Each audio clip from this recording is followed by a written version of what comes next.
Hello everyone, কি অবস্থা সবার? আশা করি সবাই ভালো আছো। সো সবাইকে স্বাগতম জানাচ্ছি আমাদের এগ্রি জিএসটির আজকের ক্লাসে। সো আজকে আমরা বরাবরের মতো এই ফিজিক্স পড়ার চেষ্টা করবো। অ্যান্ড ফিজিক্স পড়ার ক্ষেত্রে আমরা যেটা করবো সেটা হচ্ছে আমরা এর আগের ক্লাসে আমাদের এগ্রি পার্টটুকু আমরা সলভ করে ফেলছি। আজকে আমরা যেটা করবো, আমাদের হচ্ছে লেকচার যে 15 আছে, লেকচার 15-এর আমরা জিএসটি পার্টটুকু সলভ করার চেষ্টা করবো। অ্যান্ড সলভ করার ক্ষেত্রে আমরা এখানে দুইটা চ্যাপ্টার পড়বো, একটা হচ্ছে আমাদের মহাকর্ষ আর একটা আদর্শ গ্যাস এবং গ্যাসের গতিতত্ত্ব, তাই তো? আচ্ছা, তো চলো শুরু করে দেই। সাথে থাকবে আমি মাহবুব রহমান জিপ্রান, বর্তমানে পড়াশোনা করছি বুয়েটে। আচ্ছা, তো চলো আমরা দেখি যে জিনিসপাতিগুলো কী কী দেওয়া আছে। সো দেখো, আমাদেরকে একটা জিনিস বলে দেওয়া আছে যে পৃথিবী প্রদক্ষিণ করার সময় একজন নভোচারী ওজনহীন অনুভব করে কেন? তার মনে হয় যে না, সে কিছুতে ভাসতেছে। কেন মনে হয় বলো তো? এটার একটা বড় রিজন হচ্ছে যে আমি যখন একটা মহাকাশ বা স্পেস স্টেশনের কথা যদি চিন্তা করি, একটা স্পেস স্টেশন বা এটা একটা স্পেস, এটা রকেট, এই হচ্ছে সে আমাদের সেই পৃথিবীটা, এ কী করে এরকম ঘুরতে থাকে না? সো ঘোরার জন্য আমাদের কী লাগে বলো তো? একটা কেন্দ্রমুখী বল লাগে। এই হচ্ছে আমাদের সেই কেন্দ্রমুখী বলটা দেয়। আর এই কেন্দ্রমুখী বলটা কে দেয় জানো? আমাদের যে মহাকর্ষ বল যেটা আছে সেটা আমাদের কেন্দ্রমুখী বল দেয়, যেটা আমরা জানি যে G × M1 × M2/r²। এটা আমাদের কে দিচ্ছে বলো তো? এটা আমাদের পৃথিবী দিচ্ছে, তাকে কেন্দ্রমুখী বল দিচ্ছে। এই কেন্দ্রমুখী বলের কারণে সে ঘুরতেছে, অবশ্যই ঠিক। এখন এইটা যেহেতু ঘুরতেছে, এটা একটা কেন্দ্র বিমুখী বলও থাকে, তাহলে কেন্দ্র বিমুখী বলটা থাকে এই বরাবর, ঠিক না? এই কেন্দ্রমুখী বল আর কেন্দ্র বিমুখী বল যেহেতু সমান, এই কারণে দেখা যাচ্ছে যে আমাদের রকেটটা আসলে একদম নির্দিষ্ট বেগে ঘুরতেছে, কখনো ওই দিকেও ছুটে যাচ্ছে না, আবার পৃথিবীর দিকেও আসতেছে না, ঠিক আছে? সো আলটিমেটলি আমি যদি একটা মানুষ হই তাহলে মানুষের উপর কয়টা বল কাজ করতেছে? দুইটা বল, একটা কেন্দ্রমুখী বল, একটা কেন্দ্র বিমুখী বল। যেহেতু দুইটা সমান, আলটিমেটলি আমাদের এটার ওজন কি বলতো? ওজন হচ্ছে তাকে পৃথিবী যে বলে টানতেছে, তাই তো? এখন ওকে আলটিমেটলি আমাদের দুইটা বলে টানতেছে, একটা কেন্দ্রমুখী বল, একটা কেন্দ্র বিমুখী বল, যেটা সমান এবং বিপরীত, কাটাকাটি চলে যাচ্ছে। তাহলে আলটিমেটলি আমাদের মানুষটার উপর কোনো ধরনের ফোর্স আছে কি? অবশ্যই নাই। যেহেতু নাই, তার মানে সে কোনো ধরনের ওজন ফিল করবে না, তখন আমরা তাকে বলি ওজনহীনতা। তাকে আমরা কি বলি? ওজনহীনতা। তাই এই জন্য আমাদেরকে বলছে যে কেন্দ্রমুখী বল এবং কেন্দ্র বিমুখী বল সমান, এই কারণে আসলে কি মনে হয়? ওজনহীন মনে হয়। এই তো, হ্যাঁ, এই যে এরপরে দেখি, আমাদেরকে বলছে যে গাছের একটি আপেল পৃথিবীকে F1 বলে আকর্ষণ করছে, পৃথিবী আপেলটিকে F2 বলে আকর্ষণ করতেছে, তাহলে আমাদের আসলে কোনটা সঠিক? সো নর্মালি আসলে আমাদেরকে মনে হয় যে না, পৃথিবী যেহেতু আপেলটাকে টানতেছে, বা পৃথিবী যেহেতু আপেল যেহেতু পৃথিবীর দিকে পড়তেছে, তার মানে হয় পৃথিবী আপেলটাকে বেশি জোরে টানতেছে, আর আপেলটা মনে হয় পৃথিবীকে কম জোরে টানতেছে, এমন মনে হইতে পারে। বাট আমরা যখন একটা সূত্র পড়ছিলাম, কি সূত্র পড়ছিলাম? F = আমরা যেটা পড়ছিলাম G × M1 M2 বা M, ছোট হাতের M আর একটা বড় হাতের M/r²। যেখানে আমরা দেখছিলাম যে এটা হচ্ছে আমাদের সেই পৃথিবীর ভরটা, আর এটা হচ্ছে বস্তুটার ভরটা, আর আরটা হচ্ছে মধ্যবর্তী ডিস্টেন্স। তখন কি আমরা বলছিলাম যে এই এফটা আসলে কার ফোর্স? বলছিলাম কি না? সুন্দর করে বলছিলাম যে এটা মহাকর্ষ বল। তার মানে আলটিমেটলি আমাদের এটা বুঝতে হবে যে আমরা সূত্র যদি একটাই জানি, আলটিমেটলি আমাদের দুইটার জন্য একই ফোর্স কাজ করে। আপেলটা পৃথিবীকেও সেম বলে টানতেছে, এই আপেলটাকে পৃথিবীও সেম বলে টানতেছে। বুঝে গেছে? তাহলে এটা ইকুয়ালটা আমরা বলতে পারি F1 = আমরা বলতে পারি F2। এখন বলতে পারো যে ভাই, তাহলে আপেলেও যদি পৃথিবীকে সেম বলে টানে, তাহলে পৃথিবী আপেলের দিকে যায় না কেন? আপেলই কেন পৃথিবীর দিকে যায়? কারণ পৃথিবীর ভর অনেক বেশি, এই যখন লড়তে চড়তে চায় না আর কি, এই হচ্ছে কথা। মানে ওইটার জন্য তার হচ্ছে স্মরণ কম হয়, ত্বরণ কম হয়, আর আপেলটার ওজন খুবই কম হয়, এই জন্য সে খুব ইজিলি চলে যাইতে পারে, এই হচ্ছে কথা। বাট আমরা বলতে পারি কি দুইটা ফোর্স সমান। কি বলতে পারি? দুইটা ফোর্স সমান। এটা কনফিউজ করার জন্য তোমাকে দিয়ে দিবে। আচ্ছা, এই ম্যাথটা আমরা আসলে আমাদের যে এগ্রি পার্টটা আছে ওই পার্টটা তো আমরা সলিউশন করার চেষ্টা করছিলাম। এবার আমরা এখানেও চেষ্টা করব। দেখো, বলে দেওয়া আছে যে ভূপৃষ্ঠে কোনো লোকের ওজন দেওয়া আছে, সামথিং এত। তাহলে আমাদেরকে বলছে তিনি চাঁদে গিয়ে কতটুকু ওজন হারাবেন বলছে। তাহলে কতটুকু ওজন হবে সেটা আমরা বের করার চেষ্টা করি। সেটা বলছে যে আমাদের মুনে, চাঁদে হচ্ছে ওজন ভাগ হচ্ছে আমাদের আর্থে ওজন, ঠিক আছে? ইকুয়ালটা আমরা জানি যে আমাদের যে ভর ইন্টু কি বলতো? জি কোথায়? মুনে। ভর ইন্টু কোথায়? আর্থে। তাহলে M1 আর M1 কাটা যায়, MM কাটা যায়, থাকে কি GM/GE। ওকে, সো GM মানে কি? GM মানে হচ্ছে আমাদের বলতো, GM মানে কি বলতো? বড় হাতে GMM। ও হ্যাঁ, সব কিছু দেওয়া আছে, হ্যাঁ ঠিক আছে। তাহলে MM/ কি বলতো? RM²। আর GE যেটা আছে, নিজে যেহেতু আছে, তাহলে সেম সূত্র বাট উল্টায় যাবে। তাহলে উল্টায় যদি যায়, উপরে হচ্ছে আমাদের হবে RE, আর নিচে থাকবে আমাদের GME।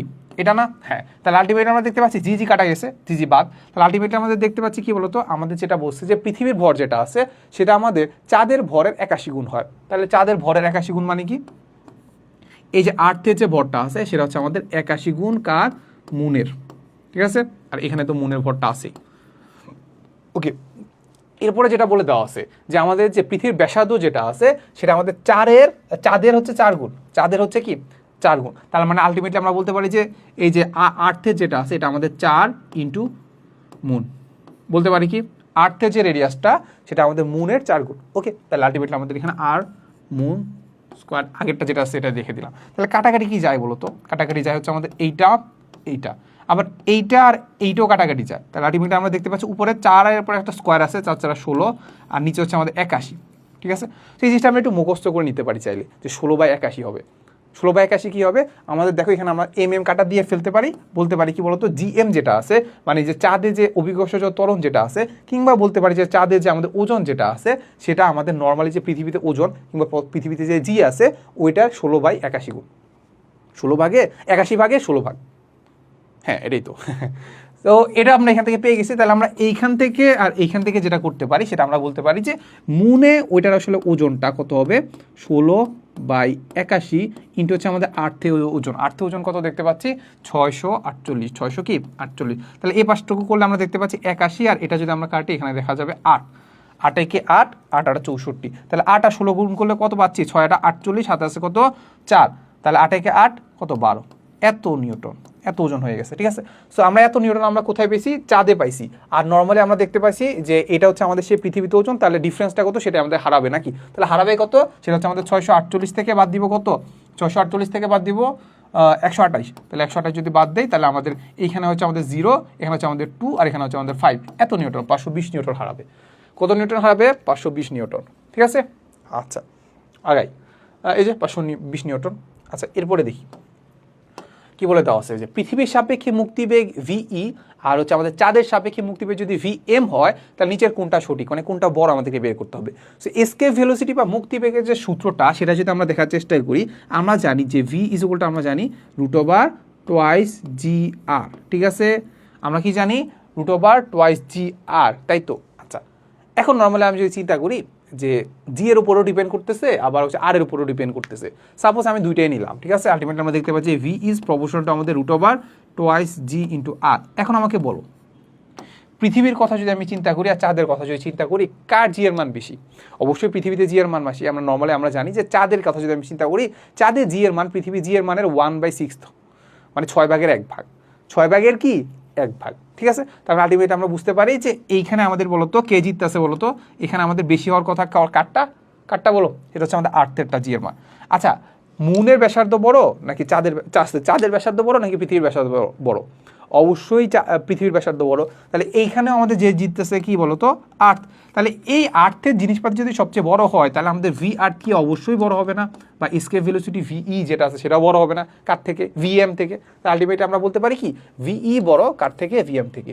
ভিই অবশ্যই বড় হবে কার থেকে? ভিএম থেকে। ঠিক আছে, আচ্ছা দেখি আমাদের মিলছে কিনা। হ্যাঁ, এই যে মিলে গেছে।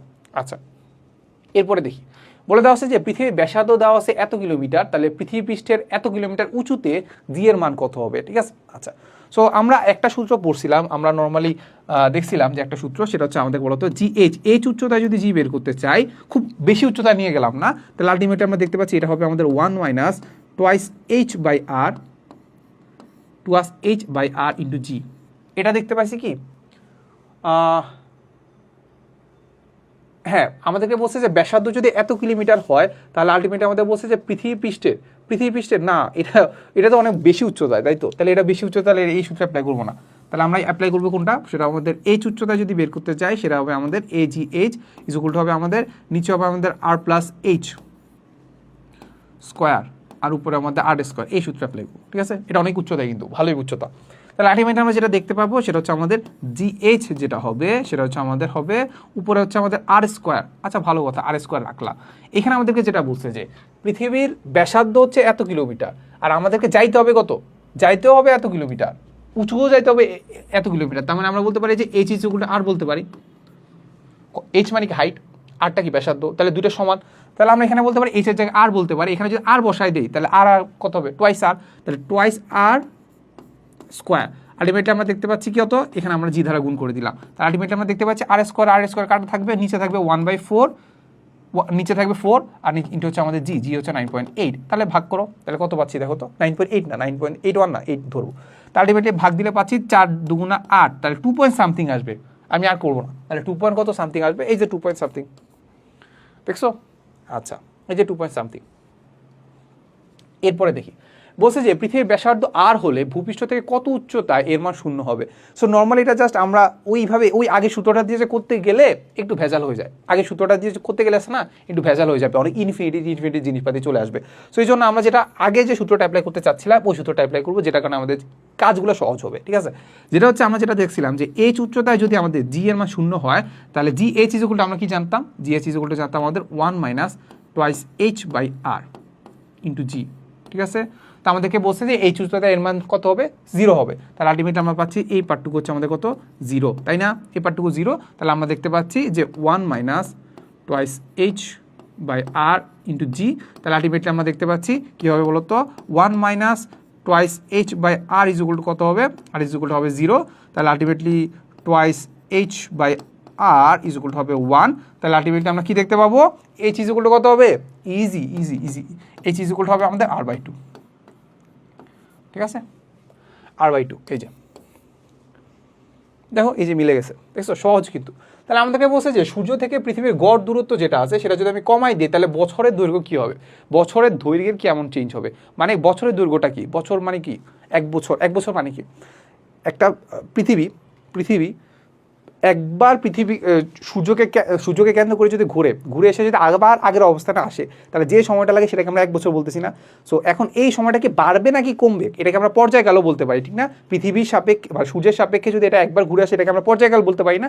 তাহলে এই পর্যায়কালটা কি বড় হবে না ছোট হবে সেটা আমাদেরকে বের করতে বলছে নাকি আমাদেরকে বলছে হ্যাঁ বছরের দৈর্ঘ্য বা টিটা কি বড় হবে না ছোট হবে যদি আমি দৈর্ঘ্য কমাই দিই। ঠিক আছে, বাট আমরা একটা সূত্র দেখছিলাম যে কেপলারের সূত্রতে আমাদের কি বলছিল যদি আমাদের যে পর্যায়কাল যেটা আছে, যেটা ঘূর্ণনে একবার ঘূর্ণনের যে সময়টা নেয় সেটা স্কোয়ার ইজুকুল হচ্ছে আমাদের সূর্য থেকে ওই গ্রহটার যে দূরত্ব আছে, মধ্যে যে দূরত্ব আছে ওই দূরত্বের ঘনফলের সমানুপাতিক, T square is proportional to r⁻³ এটা আমরা জানি। ঠিক আছে, সেখান থেকে আমি নর্মালি বুঝতে পারি কি বলতো, যত কিছুই থাকুক না কেন এইখানে যদি আমি আর এর মান যদি বাড়াই দিই, আর এর মান কমাই দিছে না বাড়াই দিছে, আর এর মান কমাইছি, এটা যদি আমি কমাই দিই তাহলে এইটার মান কি কমবে না বাড়বে, অবশ্যই কমবে।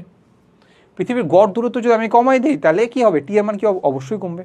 তাহলে এটা নিজেরাও করে দেখতে পারো, তাহলে আলটিমেটলি আমরা দেখতে পাচ্ছি কি কমে যাবে। ঠিক আছে, আচ্ছা এই তো এরপরে আমাদেরকে যেটা বলছে যে পৃথিবীর কেন্দ্র থেকে পৃথিবীকে ঘিরে ঘূর্ণমান একটি উপগ্রহের দূরত্ব যদি আমি দ্বিগুণ করি, ডিস্টেন্স যেটা আছে ওটাকে যদি আমি দ্বিগুণ করি তাহলে আলটিমেটলি আমাদেরকে বলছে তার গতিবেগ কত, সেটাকে কি বলছে তার গতিবেগ কত। ঠিক আছে, তাহলে পৃথিবীকে কেন্দ্র করে পৃথিবীকে ঘিরে ঘূর্ণমান একটি উপগ্রহের দূরত্ব যে ডিস্টেন্স যেটা আছে ওটাকে যদি আমি দ্বিগুণ করে দিই তাহলে তার গতিবেগ কেমন হবে সেটা বের করতে বলছে। ঠিক আছে, ওকে। সো গতিবেগের ক্ষেত্রে ভেলোসিটির ক্ষেত্রে আমরা জানি যে v √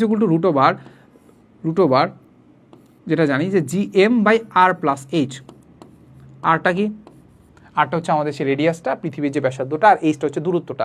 সো এই দূরত্বটা আসলে খুব একটা বেশি না। সো আমি সাপোজ এটাকে চিন্তা করতে পারি যে এই হচ্ছে আমাদের gm/r ধরে নিতে পারি। ঠিক আছে, আরই ধরে নিতে পারি, সমস্যা নেই, বা ডিও ধরতে পারে, প্যারা নেই, সমস্যা নেই। এই একটা জিনিস, প্লাস এইটাকে আমি নর্মালি আরেকভাবে একটা লিখতে পারতাম, ইজুকুলটা আমরা লিখতে পারতাম √gr, এটাকেও আমরা চাইলে এভাবে লিখতে পারতাম, ঠিক না, এভাবে লিখতে পারতাম, ঠিক না। আচ্ছা, এটা একটা সূত্র।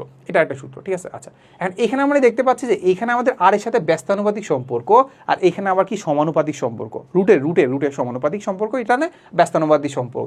এইখানে আমি বুঝতে পারলাম যে ব্যাসার্ধ যদি বাড়াই তাহলে ভি কমবে, আর এখানে যদি ব্যাসার্ধ বাড়াই তাহলে ভি বাড়বে।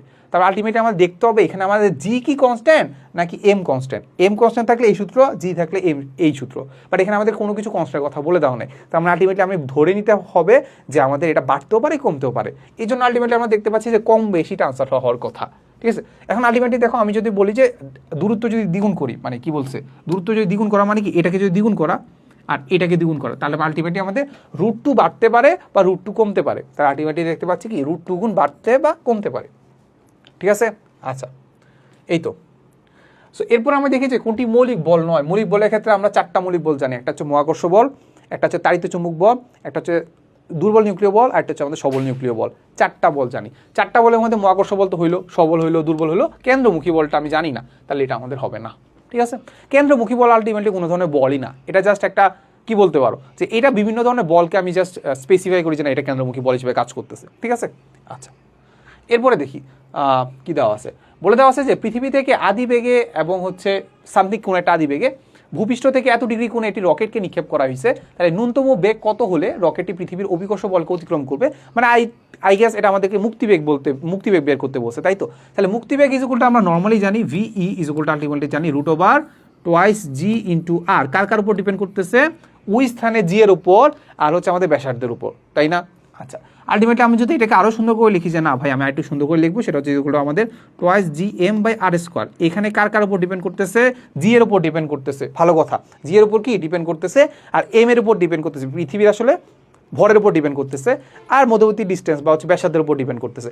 আলটিমেটলি এখানে কোথাও কি আমি দেখতে পাচ্ছি যে এই কোনটা কাজে লাগতেছে কি? লাগতেছে না। তাহলে আলটিমেটলি আমরা নর্মালি জানি যে জি এর মান যদি 9.8 ধরে নেই, তাহলে আলটিমেটলি আমরা জানি যে এসকেপ ভেলোসিটি বা মুক্তিবেগ যেটা আছে সেটা হয় হচ্ছে 11.2 কিলোমিটার। তাহলে এখানে ডিগ্রির কোনো যেহেতু কাজ দেখতে পাচ্ছি না, আমরা ধরে নিব সব জায়গায় 11.2 কিলোমিটারই হবে, 11.2 কিলোমিটার পার সেকেন্ডই হবে সব জায়গায়। তার মানে আমরা একটা জিনিস মাথায় রাখবো, এসকেপ ভেলোসিটি বা মুক্তিবেগ যেটা আছে সেটা আমাদের কোণের উপর ডিপেন্ড করে না, আমি কত কোণে নিক্ষেপ করতেছি সেটার উপর ডিপেন্ড করে না, ঠিক আছে? আচ্ছা, ওকে। সো কোনটা হবে আনসার? এই যে 11.2। আচ্ছা, এরপরে দেখি, হ্যাঁ বলছে আর ব্যাসার্ধের পৃথিবী পৃষ্ঠে অভিকর্ষজ বিভব যদি ভি হয়, তাহলে আমি নর্মালি যদি ভূপৃষ্ঠে থাকি তাহলে অভিকর্ষজ বিভব কত হবে? বিভব ইজুকুলটা আমরা কি জানি? বিভব ইজুকুল কি জানি আমরা? gm/r। যদি আর যদি ব্যাসার্ধ হয় তাহলে পৃষ্ঠে যদি যাই তাহলে আমাদের বিভব পাবো এত, ঠিক আছে? আচ্ছা, তাহলে আমাদেরকে বলছে যদি পৃথিবী পৃষ্ঠ থেকে আর উচ্চতায়, কত উচ্চতায়? আর উচ্চতা নিয়ে যায়, তাহলে বিভব পার্থক্য কত? আর উচ্চতায় গেলে যে সিম্পল যদি আমি চিন্তা করি যে ভি প্রাইম ইজুকুলটা আমরা জানি, সেটা ইজুকুলটা আমরা জানি gm/r+h বাই হচ্ছে কি r+ হবে, এটা হবে কি gm/r+h। ওকে, আচ্ছা, তাহলে এখন আমাদেরকে যেটা বলছে যে আমাদের কত উচ্চতায় নিয়ে গেছি আর উচ্চতায়, তাহলে আর এইচ এর মান কত হবে? আর এর সমান। তাহলে আলটিমেটলি আমরা দেখতে পাচ্ছি কত হবে? gm/2r। তাহলে এইখান থেকে আমি খুব সুন্দর করে ইজিলি লিখতে পারি না যে ½ × gm/r। তাহলে gm/r কি বলো? gm/r কি? এখান থেকে আমরা যেতে পারছি সেটা হচ্ছে ভূপৃষ্ঠে বিভব। তাহলে আলটিমেটলি আমরা দেখতে পাচ্ছি কত হয়েছে? ভূপৃষ্ঠে যে বিভবটা সেটার অর্ধেক হয়ে যাবে। তাহলে আলটিমেটলি আমরা দেখতে পাচ্ছি কি v/2। কত দেখতে পাচ্ছি? v/2। ওকে, আচ্ছা, এরপরে আমরা যেটা দেখবো সেটা হচ্ছে আমাদেরকে বলছে প্রতিটি গ্রহের আবর্তনকালের বর্গ মানে কি? যেটা আমাদের যে পর্যায়কাল t² যেটা আছে সেটা তার গড় দূরত্বের ঘনফলের সমানুপাতিক। এটা কে বলে গেছে? এটা আমাদের বিজ্ঞানী কেপলার বলে গেছে 3 নাম্বার সূত্রে। প্রথম সূত্রটাতে আমাদেরকে বলছে যে উপবৃত্তাকার পথে ঘোরে কক্ষপথে দিছিল, এরপর আমাদের ক্ষেত্রফলের দিছিল, তাই না? এরপরে আমাদের দিছে যে এই যে পর্যায়কালের সূত্রটা, সেটা কি বলতো? কেপলারের তৃতীয় সূত্র। কয় নাম্বার সূত্র? 3 নাম্বার সূত্র, ঠিক আছে? আচ্ছা, এরপরে বলছে যে চন্দ্রপৃষ্ঠে কোনো বস্তুর ওজন পৃথিবীর পৃষ্ঠের ওজনের 6/1 এই যে মজা লাগতেছে, তাই না? আমাদের চন্দ্রপৃষ্ঠে কোনো একটা জিনিসের ওজন বলে দেওয়া আছে, সেটা ওজন বলে দেওয়া নাই, কাইন্ড অফ আমরা নর্মালি ওই যে ওইরকমভাবে কাহিনি করে আমরা পাই নর্মালি কত জানো? পৃথিবী পৃষ্ঠে যে ওজনটা আছে চন্দ্রপৃষ্ঠে তার 1/6, 6/1 হয়ে যায়, ঠিক আছে? আচ্ছা, কমে যায়। আচ্ছা, ভালো কথা। তাইলে আমাদেরকে বলছে যে চন্দ্র এবং পৃথিবীর গড় ঘনত্ব যখন সমান ধরতে হবে, তখন আমাদের চন্দ্রের ব্যাসার্ধ কত? চন্দ্রের কি ব্যাসার্ধ কত? আচ্ছা, নর্মালি আমরা যদি জি এর কথা যদি চিন্তা করো, সো জি ইজুকুলটা আমরা কি জানি? জি ইজুকুলটা আমরা জানি বড় হাতে gm/r², তাই না? আচ্ছা, এখন আলটিমেটলি আমরা ধরো চিন্তা করলাম যে এম এর মানটা আমি জানি না, সো আমরা কি জানি বলতো? ঘনত্ব ইজুকুলটা আমরা কি জানি? m/v। তাহলে এখান থেকে এম এর জায়গায় কি লিখতে পারি? এম এর জায়গায় লিখতে পারি আমরা ρ × v লিখতে পারি না? ওকে, লিখি আমরা। তাহলে এম এর জায়গায় লিখতাম ρ × v মানে কি? আমরা জিনিসটাকে একটা পুরো গোলাকার অবস্থা চিন্তা করতে পারি, তাই তো? তাহলে গোলাকার যদি হয় তাহলে এটার হচ্ছে আমাদের আয়তন হচ্ছে 4/3 πr3। 4/3 কি? πr3। এই হচ্ছে কথা, ভাগ হচ্ছে আমাদের r²। তাহলে আলটিমেটলি আমাদের r² আর r³ কাটা থাকবে শুধু r। আলটিমেটলি আমাদের এরা দেখতে পাচ্ছি কি হবে? 4/3 πr ρg। জি ইজুকুলটা আমরা কি দেখতে পাচ্ছি? 4/3 πr ρg, ঠিক আছে? এইটা হচ্ছে আমাদের এই সূত্রটা আমরা একটু কাইন্ডলি মুখস্থ করে নিব, ঠিক আছে? মুখস্থ তো করার তেমন কিছু নাই, জাস্ট তো বুঝেই 4/3 πr ρg, ঠিক আছে? তাহলে আমরা জিকে কার মাধ্যমে প্রকাশ করতে পারলাম? আমরা এই যে ঘনত্বের মাধ্যমে প্রকাশ করতে পারি কিন্তু চাইলে। তার মানে আমাদের ঘনত্ব আমাদের বসে সমান, তার মানে আমাদের ঘনত্ব কাটা যাইতে পারে, এই জন্য আমরা এটার মধ্যে প্রকাশ করে ফেললাম, ঠিক আছে? আচ্ছা, তো দেখি আমাদেরকে কি বলে দেওয়া আছে যে চন্দ্রপৃষ্ঠে বস্তুর ওজন আর জি সেম তো, কাইন্ড অফ সেম না? ওজন মানে কি? mg, তাহলে mm তো কাটা যায়, তাহলে আমরা জি এর অনুপাত আর হচ্ছে ওজনের অনুপাত সেমই হবে। তাহলে আমাদেরকে বলছে যে ওজন পৃথিবী পৃষ্ঠের ওজনের 6/1।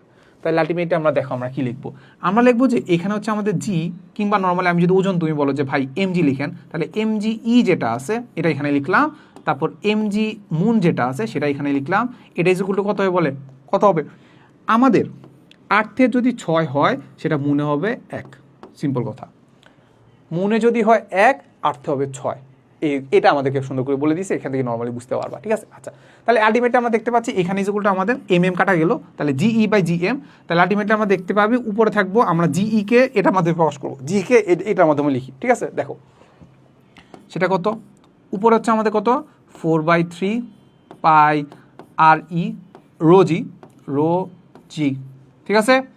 এখানেও সেম 4/3 পাই আর এম রো জি, ওকে, ইকুয়ালটা আমরা দেখতে পাচ্ছি 6,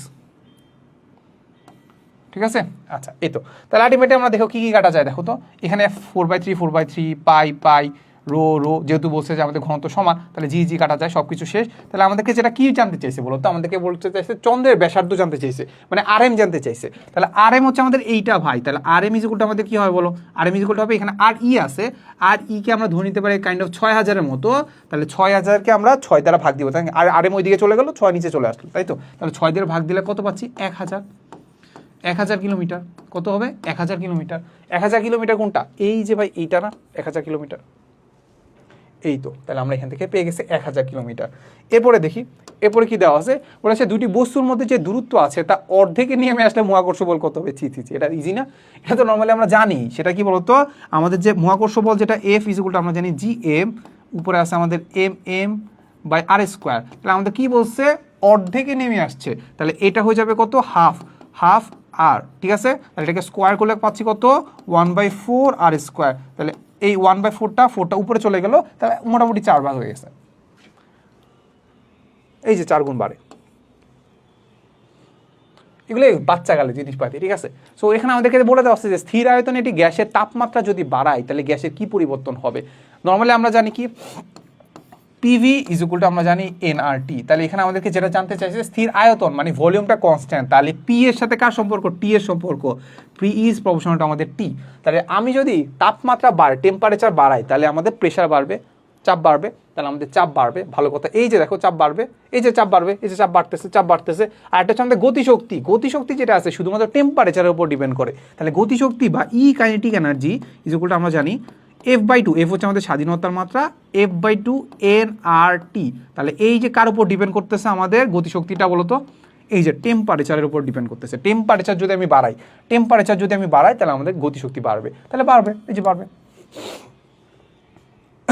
আচ্ছা, এই তো, এরপর আমাদেরকে বলছে যে 27°C তাপমাত্রা বায়ুর আপেক্ষিক তাপ দেওয়া আছে, আপেক্ষিক আর্দ্রতা দেওয়া আছে, যেটাকে বললাম আমরা কে না আর বললাম আর ইজ ইকুয়াল টু আমরা কি জানি, আর ইজ ইকুয়াল টু আমাদের উপরে থাকে কি বলতো, উপরে থাকে আমাদের নির্দিষ্ট যে তাপমাত্রা আছে ওই তাপমাত্রায় জলীয় বাষ্প চাপ, বা শিশিরাঙ্কে ওই তাপমাত্রায় না, ওই যে জায়গাটা আছে বা ওই জিনিসটা যেটার কথা আমি চিন্তা করতেছি ওইটার শিশিরাঙ্কে সম্পৃক্ত জলীয় বাষ্প চাপ, তাই তো। তাহলে আলটিমেটলি আমরা শিশিরাঙ্কে সম্পৃক্ত জলীয় বাষ্প চাপকে আমরা বলতে পারি এফ, আর নিচে হচ্ছে আমাদের ওই তাপমাত্রায় ওই স্থানের সম্পৃক্ত জলীয় বাষ্প চাপ, ঠিক না। তো আমাদেরকে যেটা বলে দেওয়া আছে যে এটা আপেক্ষিক আর্দ্রতা দেওয়া আছে, বলছে শিশিরাঙ্কে সম্পৃক্ত জলীয় বাষ্প চাপ, মানে আমাদের এইটা দেওয়া আছে কত 14 × 10⁻³ দেওয়া আছে। আচ্ছা, তো আমাদেরকে জানতে চাইছে যে ওই তাপমাত্রায় মানে এই যে এফটা বের করতে বলছে, ওই তাপমাত্রায় সম্পৃক্ত জলীয় বাষ্প চাপ মানে এফটা বের করতে বলছে, চলো বের করি। তাহলে এফটা কি হবে, এফ ইজ ইকুয়াল টু আমরা জানি উপরে হচ্ছে আমাদের ছোট হাতের এফ, নিচে হচ্ছে আমাদের আর, তাহলে এফটা কত 14 × 10⁻³ আর আরটা কি হবে, আর মানে কত, আর মানে হচ্ছে আমাদের এত পার্সেন্ট মানে কি 70/100, ঠিক না। তাহলে এটা হচ্ছে আমাদের কোথায় আসছে নিচে মানে কি, নিচে মানে হচ্ছে আমাদের এখানে হবে আমাদের 70/100, ঠিক আছে। তাহলে এই 100টা তার মানে কোথায় চলে যাবে, উপরে চলে যাবে, তাই না 100, ঠিক আছে। তার মানে আলটিমেটলি আমাদের কি করতে হবে বলো তো, উপরে আছে আমাদের 14 × 100 ভাগ দেবো কত ধারা, 70 দ্বারা ভাগ দেবো। আর বলতে পারো যে ভাই 10⁻³ কি করবে, সমস্যা নাই তো, 10⁻³ যে এখানেই তো আছে, আলাদা রেখে দিই, সমস্যা তো নাই। এটা ক্যালকুলেশন করি, এই যে এখানে রেখে দিই 10⁻³ রেখে দিই, সমস্যা নেই, এটা ক্যালকুলেশন করি, চলো দেখো কি হয়। এই যে এটা কাটা শেষ, 7 × 2 = 14, হায় ছি, মানে 20 × 10⁻³, 20 × 10⁻³ কত, এই যে সি নাম্বারটা। আচ্ছা, এরপরে দেখি বলে দেওয়া আছে একটি নির্দিষ্ট ভরের একটি আদর্শ গ্যাসের আয়তন ধ্রুব চাপে মানে ধ্রুব চাপে দ্বিগুণ করা হলো। কি করছি বলতো, আমি হচ্ছে আয়তনটা দ্বিগুণ করছি। বলছে যে যদি গ্যাসের প্রাথমিক তাপমাত্রা দেওয়া আছে মানে টি এ দেওয়া আছে তাহলে আমাদের চূড়ান্ত তাপমাত্রা কত বা টি টুটা কত বলছে, টি টুটা কত বলছে, টি টুটা কত, এটা আমাদেরকে বলছে। ওকে, তাহলে আমরা বের করার চেষ্টা করি। সো আমাদের ভলিউম যেটা বলছে সেটা আমাদের দ্বিগুণ হয়ে গেছে, তাহলে আমাদেরকে যেটা বলছে যে ভি টু যেটা আছে সেটা আমাদের ভি ওয়ানের দ্বিগুণ হয়ে গেছে। ওকে, এটা ভালো কথা বলে দিছে। আচ্ছা, এখন আমরা যদি চার্লসের সূত্র অ্যাপ্লাই করি সেটা কি বলে দিয়েছিল, কি বলে দিয়েছিল বলতো, V one by T one is equal to আমরা জানি V two by T two. হ্যাঁ ঠিক আছে, তাহলে আমাদের টেম্পারেচার চূড়ান্ত টেম্পারেচার টি টু বের করতে হলে আমাদের কী করতে হবে, V two by V one into T one. এগুলো বাচ্চাকালে জিনিস পাতে পারবা। এই যে দেখো এই পার্টটুকু উপরেটাকে ওই পাশে নিয়ে যাবা, তাহলে উল্টায় যাবে, তাহলে টি ওয়ান উপরে চলে গেলো, ভি ওয়ান নিচে চলে গেলো, আর টি টু তো এদিকে আসলে এদিকে চলে আসলো, তাই না? তাহলে এই পার্টটুকুর মান কত হবে বলো, এই পার্টটুকুর মান কত হবে, ভি টু এর জায়গায় টু ভি ওয়ান বসায় দাও, তাহলে ভি ওয়ান কাটা, তাহলে থাকলো কি এই যে টু। টি ওয়ান মানে কত, 13 ডিগ্রি সেলসিয়াস। ডিগ্রি সেলসিয়াসে বসানো যাবে না, কেলভিনে বসাইতে হবে। তাহলে কত হবে, 13 প্লাস 273, ঠিক আছে?